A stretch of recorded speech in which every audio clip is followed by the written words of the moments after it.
অনেক সময় হরমোনাল কারণে আপনার পিরিয়ড অনিয়মিত হতে পারে। ইউজুয়ালি একজন মেয়েদের পিরিয়ড ২১ থেকে ২৮ দিনের মধ্যে হয়।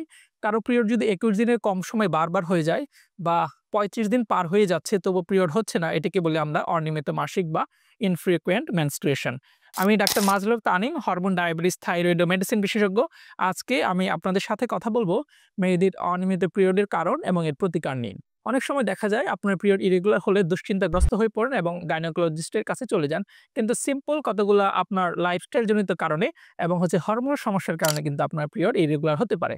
এছাড়া যদি আপনি এক্সারসাইজ কম করেন, সবসময় শুয়ে বসে থাকেন বা আপনার ওজন বেড়ে যায়, সেটিও কিন্তু আপনার পিরিয়ড ইরেগুলারের একটি কারণ। এছাড়া বিভিন্ন হরমোনাল সমস্যার কারণে, যেমন কারো যদি থাইরয়েড হরমোন, কারো যদি শরীরে থাইরয়েড বেশি থাকে যেমন হাইপারথাইরয়েডিজম বা থাইরয়েড হরমোনের ঘাটতি থাকে হাইপোথাইরয়েডিজম, এই থাইরয়েডের সমস্যার জন্যও কিন্তু আপনার পিরিয়ড ইরেগুলার হতে পারে। এছাড়াও যখন আপনার মেয়েদের পিরিয়ডটা মাত্র শুরু হয় অ্যাডোলেসেন্ট পিরিয়ডে, পিরিয়ড শুরু হওয়ার সময়, সেই সময় কিন্তু পিরিয়ডটা কিছুদিন ইরেগুলার থাকতে পারে। তাই কারো যদি পিরিয়ডের সমস্যা থাকে আপনার শুধুমাত্র গাইনোকোলজিস্ট না দেখিয়ে একজন হরমোন বিশেষজ্ঞ বা এন্ডোক্রাইনোলজিস্টও দেখাতে পারেন।